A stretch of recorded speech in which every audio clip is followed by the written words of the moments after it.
7, 6, 5, 4, 3, 2, 1, Manchester United have 0. reached the promised land.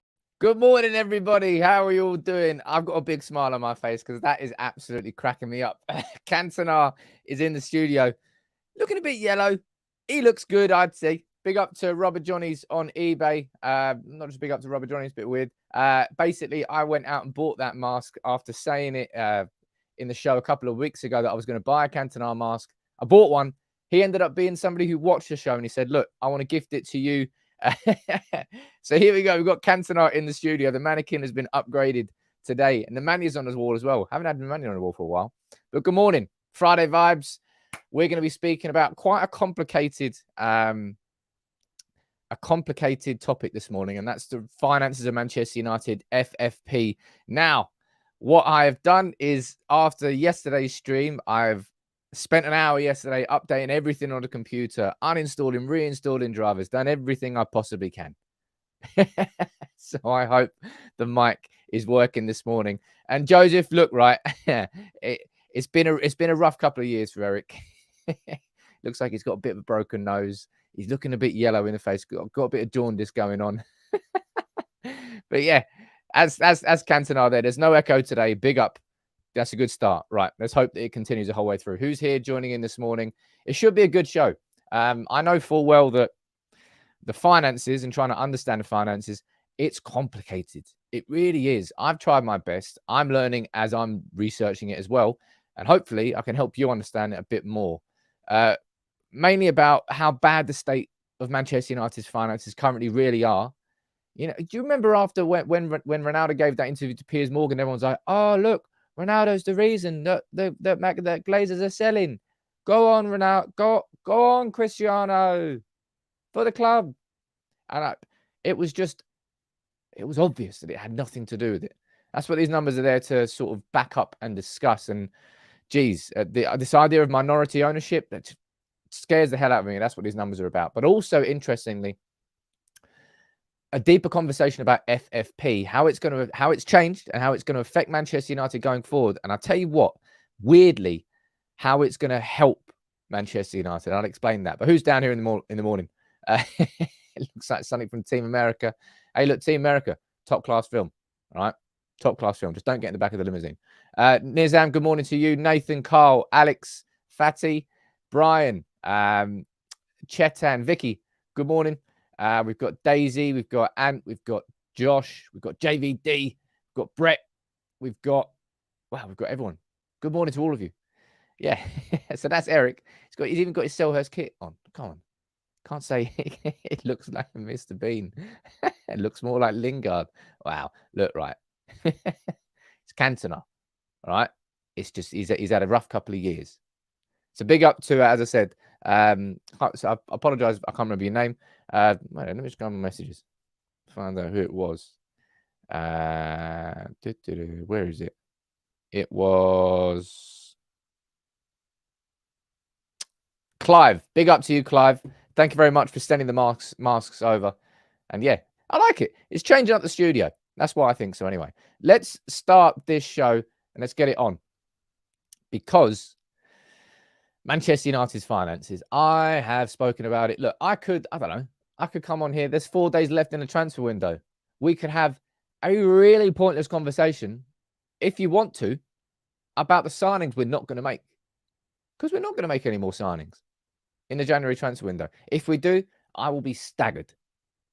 Maybe we will. Maybe we will. I don't think we will in any way, shape or form. So I think talking about surprise transfers or last minute, it's a waste of your time. It's a waste of my time. Let's focus on the important topics of Manchester United first and foremost, which seems to be the thing I say all the time now, is finances and the sale of Manchester United. And Matt Slater from The Athletic has done this really detailed article, which I believe deserves a video in itself. I just haven't had the time to get around to doing it, right? Matt Slater from The Athletic has done this in-depth article looking at Manchester United's finances. We've already done quite a lot on the 2 million a week losses, but it's the financial fair play, which I think most of you probably want to find out a bit more about, because we've was it James Ducker from the Telegraph? I think it was James Ducker saying that Manchester United have got big FFP problems coming up. It's because the regulations and the way that FFP works has changed this year.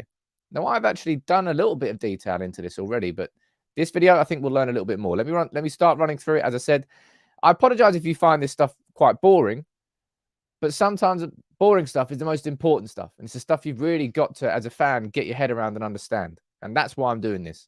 As I said, no transfers to talk about. It's not as sexy. I think it's more important. That's why I'm doing it. So good morning to everyone down there. Gary, I can see you there. Who's on Facebook, by the way? We've got Ready Yet. We've got Jackson watching from Zambia. Slizzer watching from Dar es Salaam. Cool. All around the world. And Kelvin, Carl Perkins. Good morning to all of you on Facebook too. But let's start running through this article. Now, this article is with insight from these three men here. Professor John Barber, Roger Bell, and John Purcell from financial analysis firm Visible. And basically, it's the Athletics way of getting like an impartial and expert insight and advice into the actual finances of Manchester United and what they truly mean. Let me pull this up here quickly. One second there. Right, that's all good. That's there. But look, right, because Man United's finances are absolutely screwed with a capital S. So I don't know why that comment made me laugh. Sam, you talk more than you give information. Just give me information and don't say anything else. I tell you what, but it would be a boring ass show if I just gave information and didn't speak around it. Sometimes I do waffle, but I'm sure you can let me off. And you're down there saying, look, if we've got big FFP issues coming up, then Chelsea. No, and Chelsea have used the loophole, which is now going to be closed for everyone else. Chelsea will not have any FFP problems because they've slapped all contracts down to 7-8 years. That will now be not possible for any other clubs. So Chelsea, while it looks like they have gone crazy, and I think financially it's a dangerous game they're playing, but they're going to be fine from an FFP perspective because of amortization. Boring as it is, that's what they've done.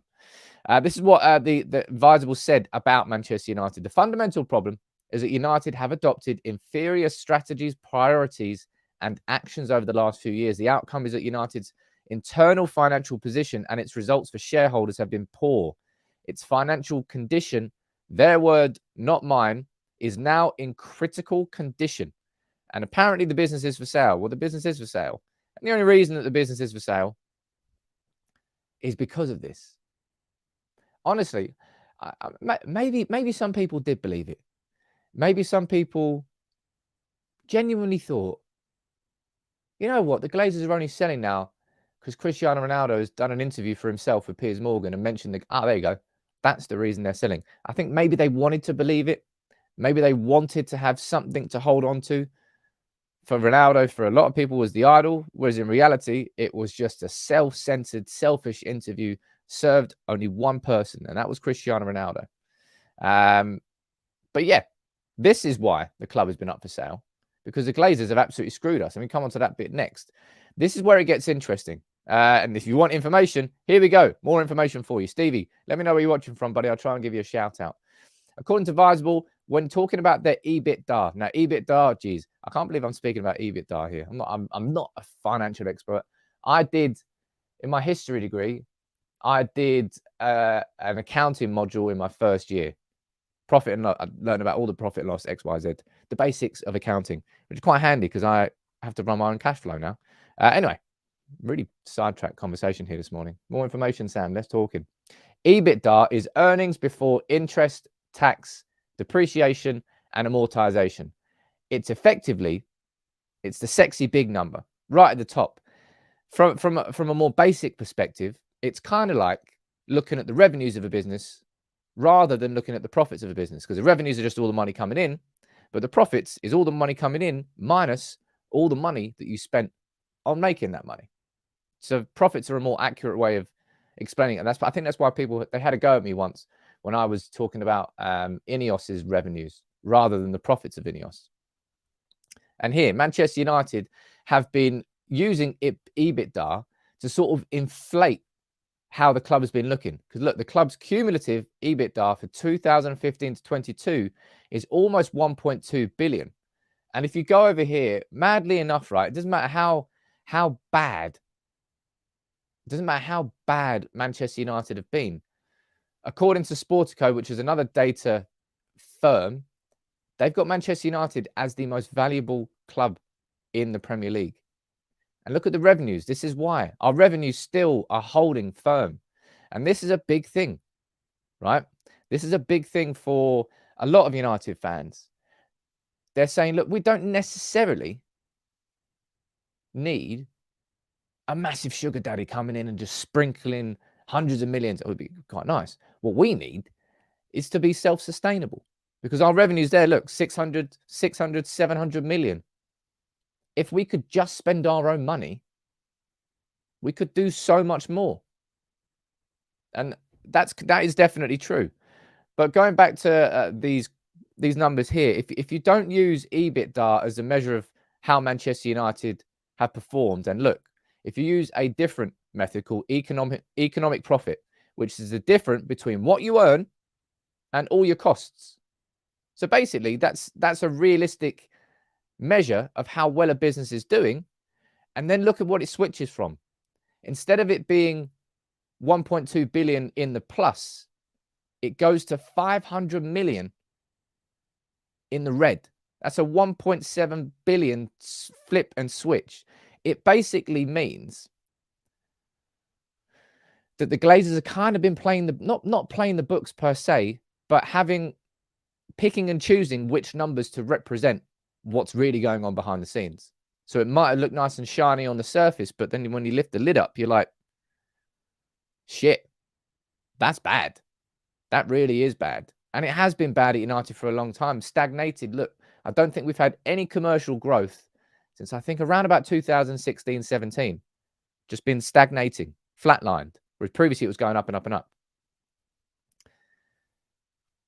The Glazers have really been manipulating how Manchester United have looked to the wider world. That's effectively the main takeaway that I would take from this sort of independent. Of course, there might be other people in the comments here that are saying this is just a financial opinion, and there's going to be somebody else who could take a different stance on it, and I understand that. But there's absolutely no doubt that the Glazers have taken us towards a bit of a financial crisis. They really, really have. With no cash in the bank. Remember, we went from 300 million plus cash in the bank in 2019 to around about 20 million, 24 million, I think it is now in 2022. We've used basically all the loans that we can. We've got 200 million in overdraft. We've got another facility for another 100 million, but I don't know whether the club can spend that on players or whether the club can even take that. It's crazy how badly they've run this club. I can't state this enough. How shit they are as businessmen. They are really, really bad businessmen that just so happened to be given this club after Malcolm Glazer died. They have no acumen to be running this club. They really don't. Even in the times when it was making money, it was Ed Woodward who was doing that from a commercial perspective. They were just there going, huh? I'm just here to watch football. Fucking hell. Love to slap him. What do you think? Who's got a more slappable face? It's got to be Avram. Does. Just open palm. Not that I would condone violence or anything, but you're allowed. Yeah, I probably would. Anyway, getting distracted here about thinking about hitting the Glazers. Anyway, let's go on to the next point. The next point here, the visible run through is this. If United do not change, driven by the increasing shortage of cash and a need to take on more expensive debt, the financial position will continue to decline. And it will. And this is why this idea of minority investment scares the crap out of me. I like to think that there isn't a businessman in the world stupid enough, or woman, stupid enough to give these two blokes, who are the main two perpetrators at United. You've got Edward and Darcy and Kevin, and don't know what the other one's called. Anyway, they want to leave. Joel is really holding on to it. Abraham's already cashed out loads of his, but he's just bought an IPL club, isn't he? I'd like to think that there isn't a business in the world stupid enough to give these guys billions of dollars and to go on then, I trust you to make this a good investment. But I can't rule it out. I cannot rule it out. And that scares me. But the next point here, which is I think probably the more important point, is FFP, the changes to the regulations and how this is going to affect Manchester United. I'm seeing down here, whoa, what's that this morning, man? JVD coming in strong. Wow, 20 gifted memberships. Jeez, man, good morning to you, JVD, and good morning to those lucky 20. FP, you've been given one, cheeky. Peter, Dawny Pants, Saney, Connor, so many names down here. Kong, Neil Jackson, Jason, Sebastian, Ben Pankhurst. Good morning to all of you, and everybody say a big up to the man himself, JVD, because that is indeed very, very kind. What Don? What an absolute Don! Look, even Cantona's. Well, is he happy? Is he sad? I'm not really sure what his expression is. It just makes me laugh. I was cracking up when I was putting it on the mannequin yesterday, and I'm looking at it now. It's just making me laugh even more. Wally World with a good comment there said, look, just get involved in the comments. Just get involved in the community. You might be gifted a membership, or look, you can come in yourself. And you're saying depends on your end goal. If it's a quick flip of investment, then it is a good investment. That's completely and utterly wrong, Ant. Manchester United are not a quick flip investment. It is the opposite of what Manchester United is right now. Because of the state of Manchester United, because of where we are, we need so much investment. It's the opposite of a quick flip, because somebody's going to have to come in and inject between 1 and 2 billion to get United back to that stage. And then at that stage, that's where they start earning.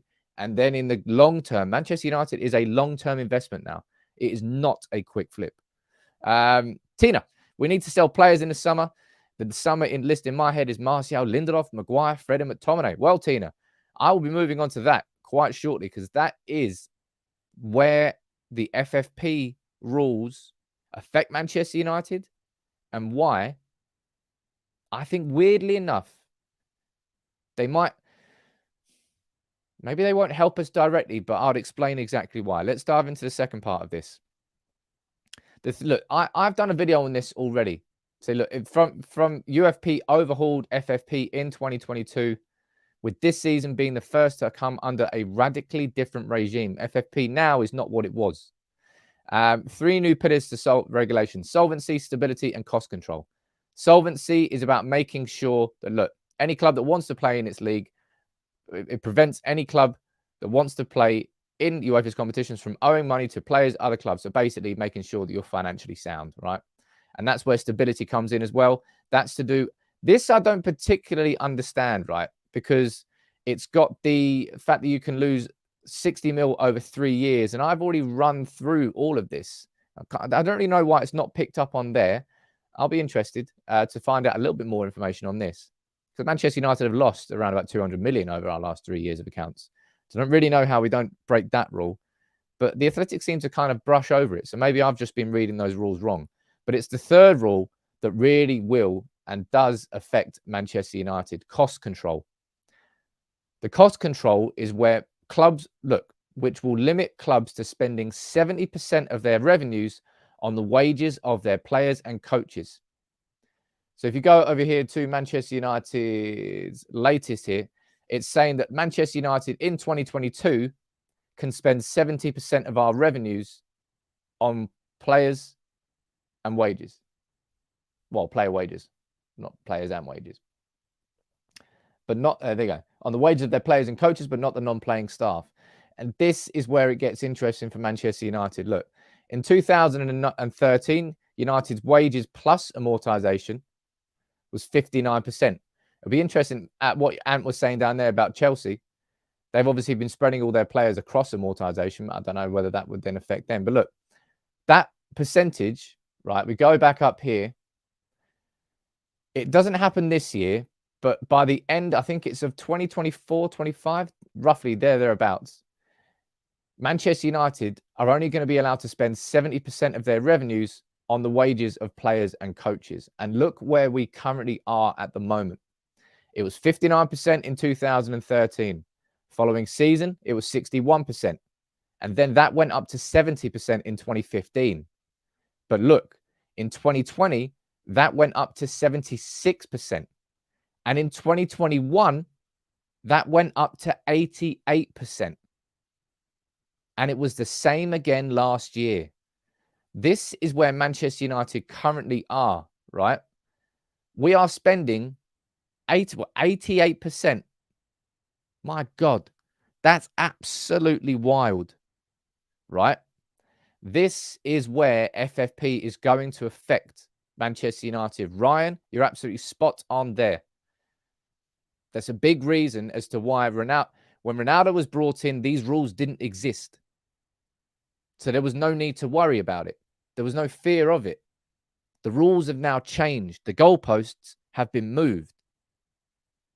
But what it does do is it forces Manchester United to be better at something that we've been shit at for years. Martin, what are you saying? When new owners come in, will they keep the club in the New York Stock Exchange or remove the club? I imagine when they buy the club in its entirety, including the shares that are available on the New York Stock Exchange, and Manchester United go back private. I presume so, but I don't actually know on that. It's a really good question. But this, as I said, is where Manchester United need to fix up. And that ties back into what I've said here. Manchester United, historically, the reason these numbers are so high for Manchester United is because we have been crap at player sales. Chelsea, City, Liverpool have been fantastic at that. They spent big, yes. But they've also sold big. Manchester United have not been selling well at all. Ronaldo leaving the books and Weghorst coming in. I mean, that's got to be a what's that like? Probably like 450 grand less a week, something like that. It's crazy. But the reason I've put this in the title is why these new FFP rules could actually help Manchester United. We have been crap at selling players, like really, really bad.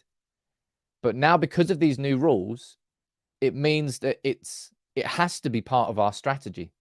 It has to become part of the club's strategy to be selling players for profits, to be bringing money in, because we can't simply just spend, because we will breach these new FFP rules. Now, some of us might be sitting here going, FFP, is it really a thing? And I would kind of tend to agree to you. It's sort of like the thing I always found stupid about FFP was the fact that anybody who broke FFP was just fined.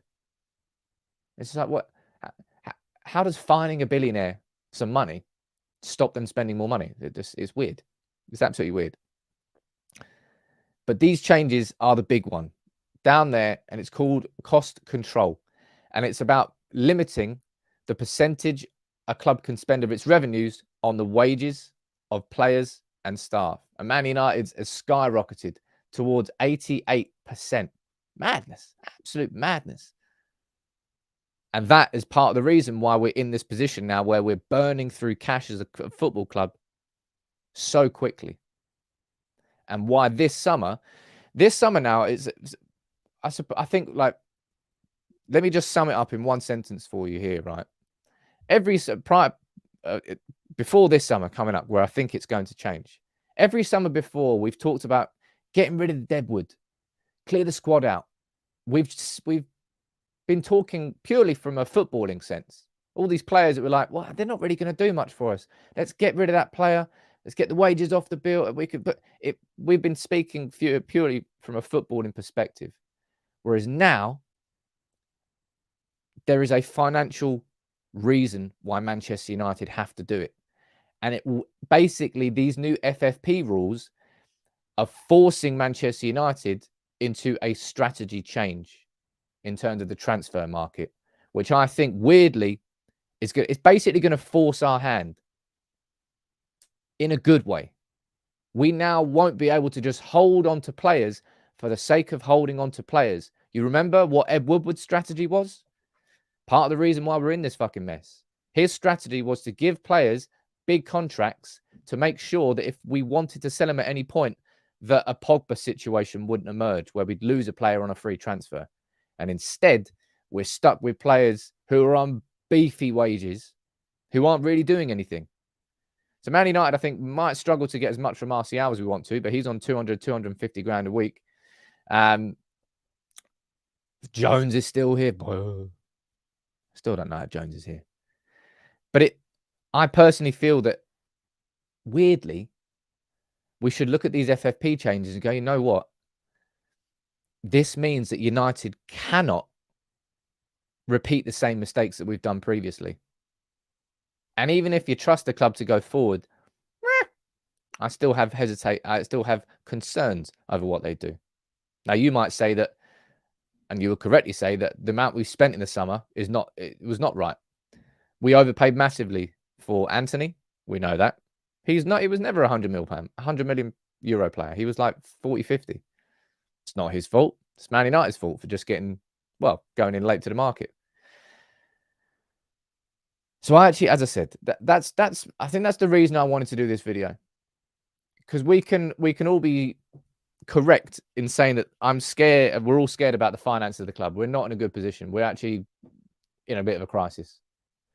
But these FFP changes will force Manchester United's transfer strategy to be so much better. And it also means that Manchester United can't just hoard players anymore. We're going to have to be more ruthless, because from an FFP perspective, we can't just simply allow players like Martial, who's on 200, 250 grand a week. That is a top earner at any other club. Now, the fact that Manchester United, of course, have got huge revenues allows that gap to be bigger.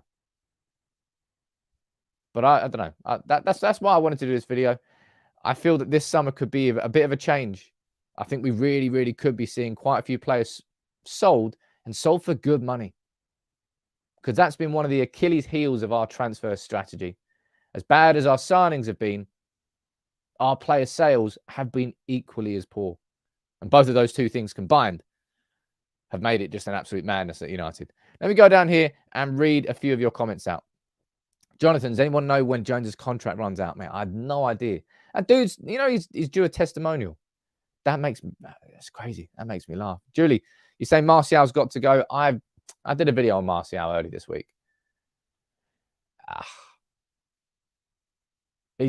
Martial's just going to be added to the what-if pile.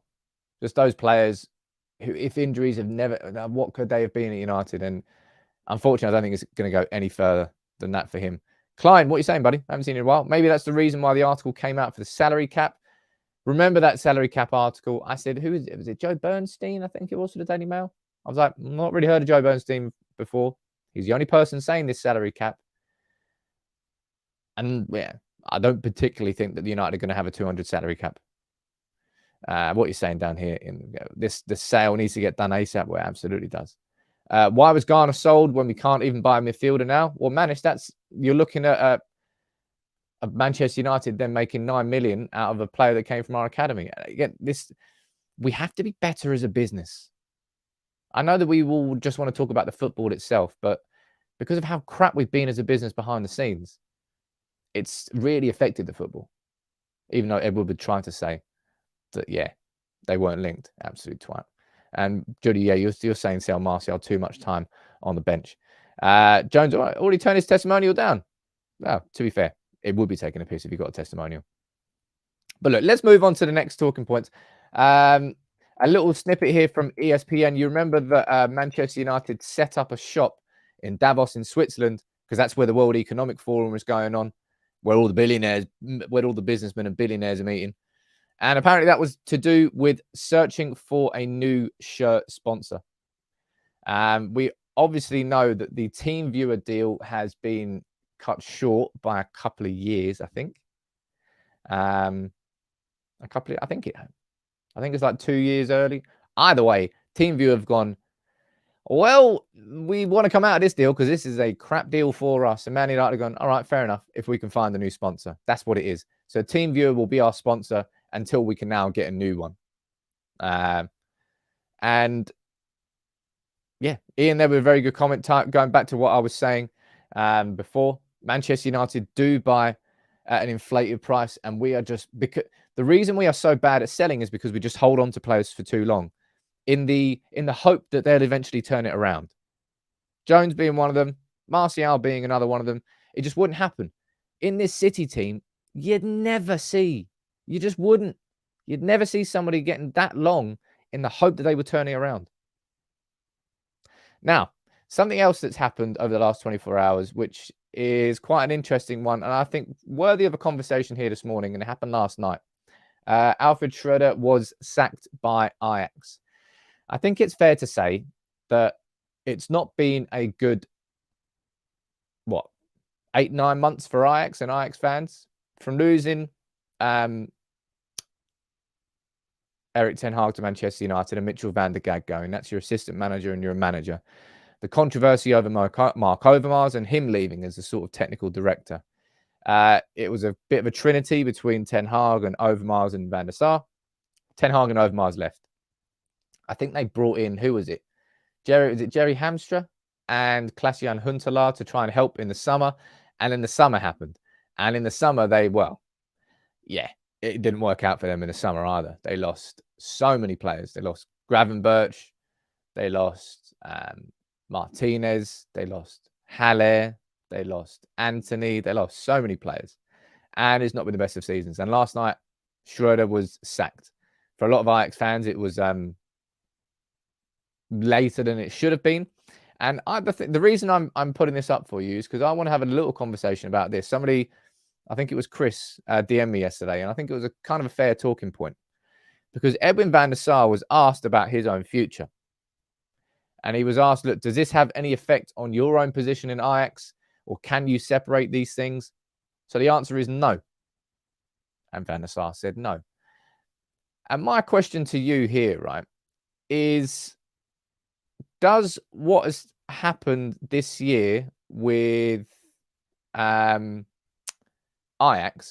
does that change your opinion on van der Sar and whether or not he'd be a good appointment as Manchester United's CEO? Curious to know what you think, because it's not been a good 12 months for them. It really, really hasn't. Van der Sar admitted that the club sold 2 players that they didn't want to sell in the summer because I'm going to presume that was Martinez and Anthony, because we on paper in the summer we overpaid for both. Now that Martinez is becoming one of our best players, if not our best player, you would argue it was probably money well spent. But we remember they put a price on Martinez. We went and paid it, and then they said no, it's actually gone up 10 mil. Bad tactics from Ajax. But as is the case when anything goes wrong, there's nobody who comes out of it shining. And Van der Sar, curious. Look, right, I'm going to go down here. If there's any Ajax fans in the comments, I'd love to know what you think about your club, because I've always enjoyed that part. There's quite a few Ajax fans came over and started watching United People's TV after Erik ten Hag was made manager, because they were curious as to see how Ten Hag got on. Nomad just saying that as much as I love Ajax, they sold Gravenberch for 35. When you sell key players for dirt cheap like that, you're going to have problems. I mean, that's quite a lot of money for Ajax, isn't it? Syed, you're saying that Van der Sar has shown poor leadership. Josh, you're saying no, it doesn't bother me. He's not the manager. From what happened in the summer, 100% better than what we've got. No regrets in Martin, no, not at all. Anthony, you're saying you'd take him in a heartbeat. He's worked well with Erik ten Hag. Mark, you'd still take him in. You're saying it's not Van der Sar's fault. Van der Sar is football director, not CEO. Doesn't change my favourable position of Van der Sar. His team was decimated from administration to coaching and players. It was. I'm not going to be. My personal opinion of Van der Sar hasn't particularly changed. I think it's fair to say that there are criticisms that you can give to Van der Sar, but I also think that Ajax were they were put between a rock and a hard place this summer. The amount of money that Manchester United came with was money that they could not refuse. And in a summer where their manager left and their assistant manager left, the last thing they needed was their main attacker leaving, their main striker leaving, their main central midfielder leaving, and their main centre-back leaving. And then bringing in the likes of Conceição and all the other players that they signed that just weren't quite on the same level. It was always going to be a transition, but it's been worse. And you're saying the question has to be, why did Van der Sar greenlight those deals? They weren't forced to sell. They weren't going bankrupt. Presumably, there's pressure on. I don't know how high up Van der Sar is. Wasn't that there was a lady, there was a female who I think was maybe a little bit senior to Van der Sar who pushed through these deals. Big up to you, Fatty. I love the community. I absolutely love the community as well. But it's yeah, oh yeah, Anthony refusing to train, man. Yeah, it wasn't a good summer for Ajax, and it's not been a good season for Ajax. But yeah, I think this is an interesting one to keep an eye on. Really, I don't think Van der Sar will not leave Ajax in its current state. I think Van der Sar will stay at Ajax until he feels it's in a position where it can truly move forward. Because if Van der Sar was to leave Ajax now, I think they'd tumble. I really, really think that you might argue that they're already tumbling, but I think if Van der Sar was to leave, I think it really would create a lot more chaos. That's the name down there. Look at that, Alex. Thinking of Susan Lenderink. Yeah, I am thinking of Susan because I remember speaking about her during the summer, and I was saying big up Susan Lenderink because she forced the transfer through. Interesting one. Ajax have not had a good year. Not had a good year. Let's go back to talking about United, though. I just wanted to speak about that. By the way, it's Friday, so the map's coming up. We're going to be speaking about Weghorst next. Gareth Southgate and Marcus Rashford. Gareth Southgate, you absolute whopper. Speaking about the game against Reading, about Manchester United's defensive record, where we're winning the ball high up the pitch, some interesting stats. So make sure you do. Look, if you are new, how many people watching now? What we've got? We've got 1,500 of you watching. Big up, lads. It's wicked. It's Friday. That's 1,200 of you that can drop a like on the video now. Just take 2 seconds out. Maybe we can paint, we can give Jaundice Cantona a little bit of, I don't know, a little bit of colour in the face. Look, he is Cantona, right? He's just looking a little bit yellow. I quite like the paper masks, but we're going to keep chopping and changing. It's all good fun, all right? You don't have to have a go at it. It's all good fun. Let's speak about Weghorst quickly. A couple of good articles here that came out. This one's from the Times. Weghorst is a real number 9 who is very good at distracting defenders. United's new striker is already showing what he can do as Ten Hag's plan for life after Ronaldo is already paying dividends. Now, you'll remember, I'm sure you will, you'll all remember the Simpsons version of Cantona. That's quite accurate. You'll all remember what I said about Weghorst when he was brought in. I said, look, he's been brought in on a 6-month deal. But my spidey senses are telling me that if he can prove himself over this 6 months, I think he will earn himself a permanent deal. And that is what Weghorst is going towards. He believes that he can earn himself a permanent contract at Manchester United. And I think he can. The way he started, for the life of me, I don't know why I've had to defend it, but I have. I've had to defend him. Because he didn't score in his first 2 games. Oh, he's a terrible... There's no point. It's like trying to speak football analysis with children sometimes. I think the way he's played so far, if he keeps this up for the season, Ten Hag will absolutely want to keep him in the squad for a year. A low-cost alternative option and somebody who clearly understands the Ten Hag system and style. Now, that's not to say that he can completely play it properly. Because he can play it properly, but not to the levels we need. And I think this is a very interesting stat. Because one thing, 1 second down there, I think the man himself, it is Gungshi, man. How you doing, buddy? Dropping in 5 gifted memberships. Look at that, 25 gifted memberships. It just blows me away. JVD with 20 and Gungshi with 5. Just Godfathers everywhere. There's too many Godfathers in the community. That's not, actually, it's not enough. More. We need more Godfathers. Tumwin, Carter, Daniel, Kevin, and Nick, you are the lucky 5 there. Say thank you very much to Gungshi. But this is an interesting stat, right? There's 2 things I would say fundamental to Ten Hag's style of play that Man United have not quite got yet. Number 1 is really playing out from the back with the ball with confidence. We're not doing that yet. Not enough. Sometimes we do it. Sometimes it may be good. Sometimes it may be shit. That's pretty much how you can describe Manchester United's playing out from the back. But also is winning the ball in the opposition's half. Now, actually, I thought I read a stat that Manchester United won the ball in the opposition's half more than anybody else in the Premier League this season. So I've just remembered that stat before I bring this stat up to you. But this shows the height of where the ball is being won up the pitch. How far up the pitch from the goal is the ball being won on average? This is an interesting one. One sec, go down here because I think we've got some absolute dons. Yeah, we have got dons. Look at that, man. Warren's even Warren G is regulating up in here. 10 gifted memberships. How you doing, Warren, man? Stuart, Adam, Elaine, random person. What a name that is. Ali, WHL. Matt Rogerson saying, where'd you get your retro jerseys from? Anybody wants to know that, slide into my DMs on Twitter and I will give you it. T with a very important comment there. Remember two things about the gifted memberships, people. Number one, they're a gift. It's the greatest compliment anybody has ever given this channel and what the work I've been doing, the community we've built is in that they are willing to bring other people into the community. It honestly is. It blows me away all the time. Number two, they are only valid for 1 month. It's your way of coming in. Make sure you join the members only chat on Telegram.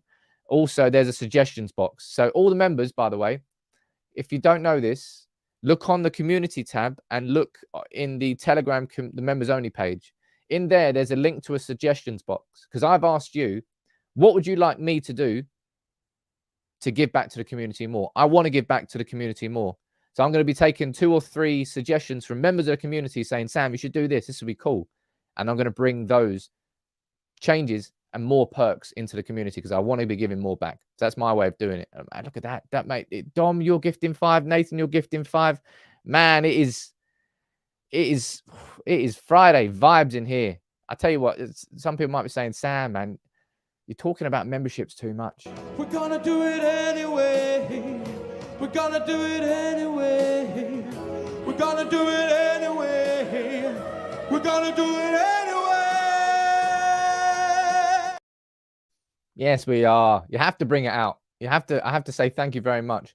But I want to go back to this point here that I was speaking about how high up the pitch Manchester United are winning the ball, or not how high up the pitch according to the stats. This is where Ten Hag will massively, massively want to improve his team. Number one, bringing the ball out from the back. Number two, press from the front, the attack. Now, that's not something I believe. Look, Weghorst is very good at the press. He doesn't quite have the pace to do it at the same sort of intensity as Arsenal kind of do at the moment with Nketiah, Martinelli and Saka, or City do with, who have they got? Haaland and Alvarez and all their bloody, I don't even know who they got anymore. They've got too many players. But look at these stats, right? Manchester City and Arsenal. Nobody wins the ball higher up the pitch than City and Arsenal. Look where Manchester United are in this list. Currently 17th. On average, Man City win the ball 42% up the pitch. On average, that means every single interception they ever make down here, every time they win the ball up front. On average, Man City are the highest, furthest up the pitch to when they win the ball back. And Manchester United are the 4th lowest. This is, I wouldn't say it's a problem. I would say this is something that Ten Hag will want to improve. He wants to be winning the ball more higher up the pitch. So as good as we've been in winning the ball in the opposition's box, this, for me, is a clear area of progress that needs to happen for Ten Hag and this system. That's why, look, we keep talking about it. We're probably about 40% of the way there, 40, maybe even 50% of the way there from where we are now to where Ten Hag wants this team to be. And it's absolutely, look at that. Who's number 1 and number 2? City and Arsenal. Who's number 1 and number 2 in the Premier League? City and Arsenal. It is a fundamental for success in the modern game. And it's something that Ten Hag will want to improve on. But yeah, I'm just curious because I thought that was kind of an interesting talking point coming off the back of speaking about Weghorst. Carl, you're completely right. Next stage. I've been doing that. In fact, let me pull this up here. You're talking about next stages there. Video I did yesterday was all about that. Was all about next stages. I said stage 1 was about sort of brushing the cobwebs off last season, getting these players fit again. Second stage was about instigating some discipline into this team, implementing, not instigating. Step 3 was about recovering from the setbacks that we had, and step 4 was about sort of progression, and step 5 was consistency. And I think we kind of found the majority of these things. Next thing we've got to do this season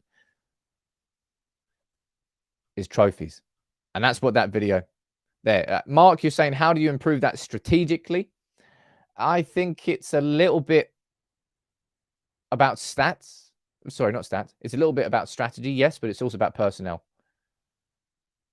It is about personnel. It's about keeping that intensity and having that for a full 90-minute period. Man United don't have the squad currently to do that. It's why we're looking leggy after 70 minutes. It's why we're kind of dropping deep in a little bit of the games, because we're going games thick and fast every 3 bloody days. JVD, what are you doing down there, man? You've already gifted 20. Now you're gifting 25. What an absolute don. Heroes. Proper community heroes, man. Really, really are. Tom Grant, you've been a member for 2 months. How you doing, buddy? Do you think who do you think we're signing before deadline day? I said it at the start of the video. That's why I've done a whole video on the finances and FFP. It's a pointless conversation, us getting involved and speaking about transfers. I don't think we're going to be making any more. We know we're skint. We know we are. So I don't think we're going to be making any more. And he's talking about progressive stages change if the new owners come in. Very, very true. Groucho Marx. Hey, look. I quite like it. It's funny. And big up to Clive as well for sending it over.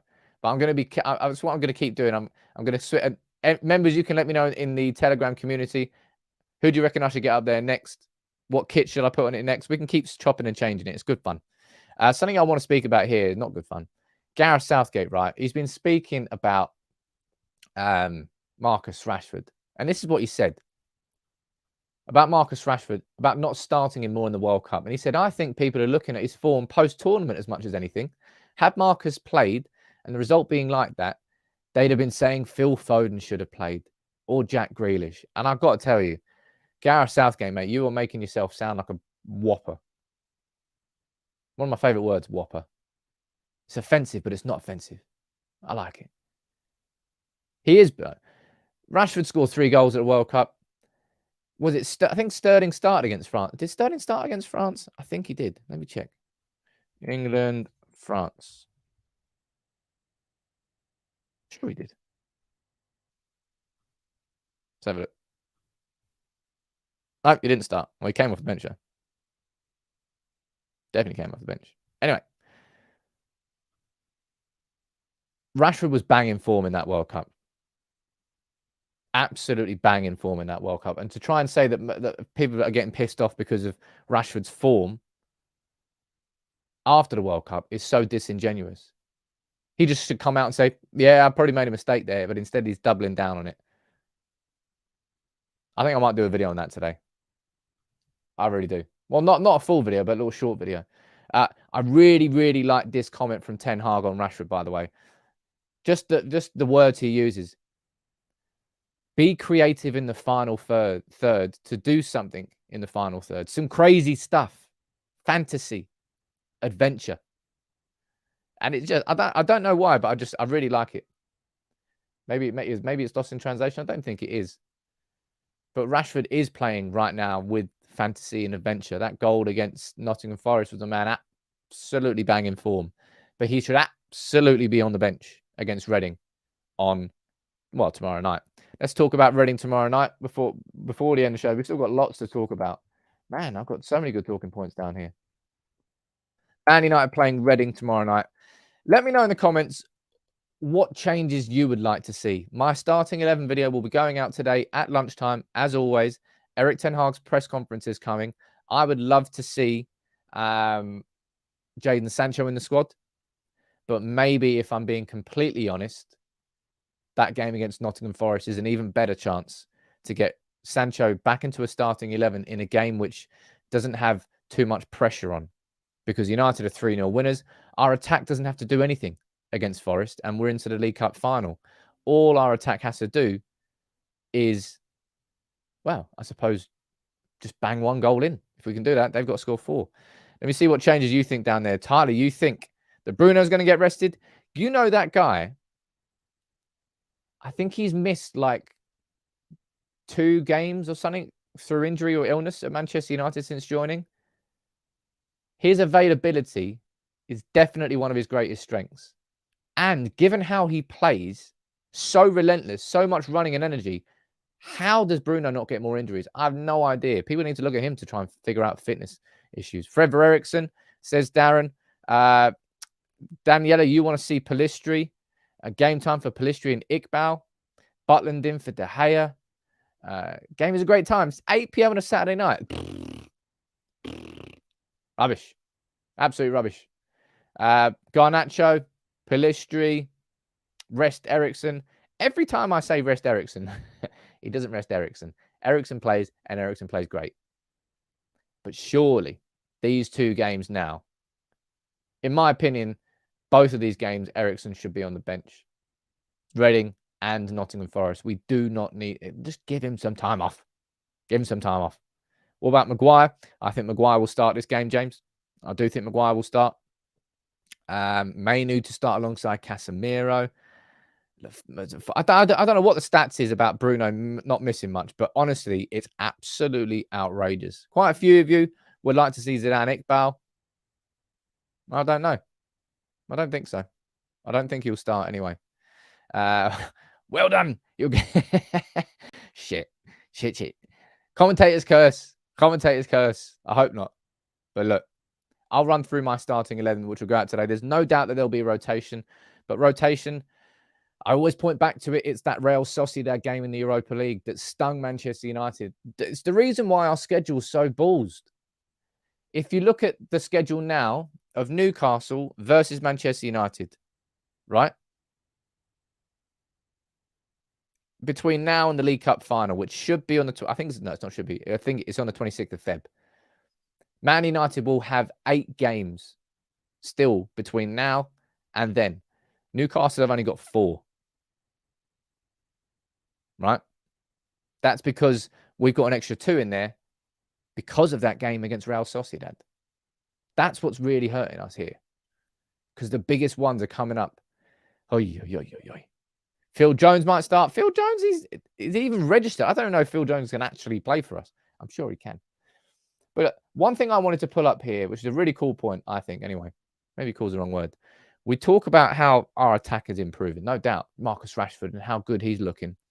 I don't think anybody really is talking about how good our defense has been. It feels like it's kind of gone under the radar a little bit. We've spoken about it before, and we've spoken about how good these 2 are together because it's the best centre-back partnership we've had in a long old time at Manchester United. But look at that. Most clean sheets in all competitions in Europe's top leagues, and United are equal second with, of course, Barcelona. I tell you what, this Barcelona game, it really is going to be a bit of a blockbuster. I really think it will definitely be a game where both teams are competitive, that's for sure. But 15 clean sheets, only Newcastle ahead of us, man. Nick Pope and what Eddie Howe is doing this season is absolutely wild. Really is. But just like we kept a clean sheet there against Nottingham Forest yesterday, and we kept, what was it? 5 clean sheets in a row? I don't know what it was. Really quite impressive. And I just wanted to point that out. It's a good thing talking about how good our attack is. But if your defence is playing great, you only need to score 1 goal. And Man United's defence is looking stronger than it has done in a long, long time. I've saw this on, well, I think someone DM'd it on WhatsApp yesterday. This popped up as a potential kit. It's not a potential kit. It's a concept kit for next season. I put it on Twitter. And I tell you what, right? Nothing splits opinion more than kits, I think. So many people loved it. They were like, whoa, yeah, take my money, take my money. And people were like, ugh, that's disgusting. Not doing that. Ugh. What do you think? I quite like it. I'll be honest. Obviously, it'll be a third kit, wouldn't it? Wouldn't be your home kit, wouldn't be your away kit. That'll be your third kit. I'll tell you what, though. whoever our new owners are, if they're smart, they make a green and gold kit straight after the Glazers leaving. That would be genius marketing. I think so anyway. Comment there from someone. Mark, you're going to the Barca game. Mark, I'll be honest, I can't trust myself to go to Barcelona away and work properly. I would just disappear into the pub for like 48 hours. So I can't trust myself to go. There's just a bit too much responsibility right now with everything that's grown on the channel with the community. I'm prioritizing this, which is a shame because I'd love to go Barcelona. There's absolute ton of my mates going.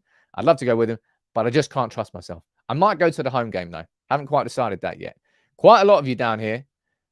You like the kit, not the sponsor. That is cool. I like it. Love it. Oh, look at that. Love it. Like it. Love it. Kit is better than the green one we've got here. All over it. It's a banger. Better. Definitely love it. What? Well, look at that. That's what I mean. That's what I mean. Quite a few of you. Well, quite a lot of you down there. Absolutely love it. Shane, look, we'll do it. I'll relax at some point. I'm going away in April. That's my delayed holiday from last summer. Had to cancel that because the transfer market was so crazy. But don't worry about it. And I don't trust myself, as I say. I probably won't come back from Barcelona. I'll just disappear there. Ian, if we get to the final, I'm absolutely going to the final. Don't you worry about that. That's definitely happening. Last few minutes of the show, everybody fire in your questions. Dominic, wouldn't that be cool? Kind of should do that, really. That would be wicked. I wonder how much that would cost to produce. I got no idea. It'd be cool to do our own little concept kit, wouldn't it? Last couple of minutes of the show, you fire in your questions whilst we bring this bad boy up, because, of course, don't worry, ladies and gents, I've not forgotten. I've not forgotten. I can see you straight down there in the comments. It's map day. I know it's map day. Last couple of minutes of the show, whilst we're doing the map, you fire in your questions. But, of course, if you want to get added onto the map, let me know what town and what country. Not just country, town and country you're watching from. Let's have a look at the last pins we've got on the map so far. We've got Dakar in Senegal. We've got Pittsburgh, Pennsylvania. Voorschoten in Netherlands. Porto Alegre in Brazil. Lati Pajad, South Finland. Fatty, I was not in the military. Imagine me in the military. Jesus, you'd lose that war. You'd absolutely lose that war. Let's see where you're watching from here. Most of you are on the map already, I'll be completely honest. That's not on the map, I don't think. Akil, Midrand in South Africa. I'd love to go to South Africa. I've only obviously been to Ghana when I spent a few months there. Midrand, Gautran. Well, that can be the one. I think that's you. I hope that's you. If not, I'm sure you'll let me know. Oh, we've got down there. Tim, watching from Ljubljana. I loved Slovenia when I went. I did the cliche Lake Bled, but there was another lake near Lake Bled, which wasn't Lake Bled, and it was even better. I can't remember the name of it, but it's around the corner from it. If you get a chance to go to Slovenia, I would massively encourage that. It is beautiful. It really is nice. Kind of untouched Europe. That was a wicked road trip. I want to do that again. Katerina, you're watching from Plovdiv in Bulgaria. I've not been that far. But again, I love traveling. I want to go traveling more. That's the problem with doing this map. I just want to sack everything off now and just go traveling. Let's get one more on the map, though. We've got one more from... Let's have a look. Honestly, ladies and gents, if you could see all the comments here. I do need to make the map bigger. Jeez. If you could see all the comments that fly in every time I do this, it would just put a big smile on your face. It puts a big smile on my face. Where did it go? One more. I think we've already got Faroe Islands on here. We've got Nakuru in Kenya. Dudley, you can come on, sir. Welcome aboard. I don't think we've got Nakuru in there. Nakuru in Kenya. Kenya's a big old place. Look at that. We still need more. If we're looking at, we need a few faces from down in South America. We need a couple in Central and Eastern Canada. Northern Africa. We need to get you covered some more. And if anybody knows anyone in Kazakhstan, Mongolia, or Northern China, or maybe all of Russia, then you can get added onto the map as well. But we can do that at another point. But look, ladies and gents, I love this community. I love this job. I mean, I'm so lucky to be able to say it is my job. I quite like it. I know it looks a bit odd, but I quite like it. As I said, big up to Clive and Rubber Johnny's on eBay. If you want to get a mask yourself, go on eBay and just type in Rubber Johnny's mask shop. That's where you'll get it from. But at some point, I'd love to get this map printed and put all the pins in for where people are watching from. That would be a mega job, though. That would be a mega job. It'd be good fun, though. But look, thank you very much, everyone, for another full week of streams. I'll be here on Monday morning, back with the streams. I'll be here with a full weekend of content as well. We've got the starting 11 video going out for Reading today. Tomorrow, you'll like my video. It's going out tomorrow morning. I'm going to talk about Lisandro Martinez, and I'm going to talk about the Manchester United captaincy. Teaser for you there. That's going out tomorrow. Tomorrow at 8 p.m, Reading in the FA Cup. I'll be here with my match reaction, and then we crack on. Games every 3 days. Have a wonderful weekend, everybody. Thank you all for tuning in. Thank you to JVD, to Alex, to Gungshi, to Nathan, to Dominic, to everybody who gifted memberships. Honestly, the community here it's got to be one of the best on YouTube. I really, really do think it is. Thank you all, everybody. I'll see you soon. Oh, actually, damn it. Before we finish, and I apologize about this because I should have done this earlier in the show, but I want to say a big shout out to BetVictor. Help me out here because I really should have done this earlier in the show. So show BetVictor some love because BetVictor are supporting the channel and helping it grow and grow. There's a little video I want to run through here talking about Arsenal or City. Which one would you prefer to win the league? Let's have a little conversation about it. And if you can, please head over to the channel and like the comment that I've left on the video. We'll run through this in 30 seconds. If you had to choose, Adam, between City and Arsenal to win the league, who would you choose? I get that that's not a very nice decision to have to make. I don't know any City fans bar Boovy yet. And, like, I can handle him. Like, he does my head in, but I can handle him. Like, I hate Arsenal fans, and I hate Arsenal. But they are the lesser of evils in this situation. I don't want City doing 3 in a row.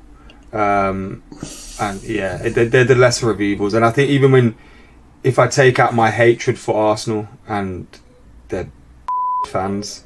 No, I think I told you this before, didn't I? That I lived with an Arsenal fan at uni who was so, even after we beat them 8-2, somehow still had energy. But he's mentioned it there, and I said it to you before. My mate Connor told me. As soon as he mentioned the idea that City will win 3 in a row this year, I'm fine. I'd much rather Arsenal won the league because I don't want City to win that. So look, I've just dropped the link in the comments there. If you can, head over to that video. I've left a comment on there. Drop a like on my comment or leave your own comment. I should have done this earlier in the show, but I got a little bit distracted because it was such a bumper show. So I'll say big up to everybody. Thank you all for tuning in. I hope you engage with that. Thank you for engaging with the content. Love it. I'll be back on Monday with the live streams. I'll be here all weekend with content. So make sure you subscribe if you're new. And now, I'll see you soon.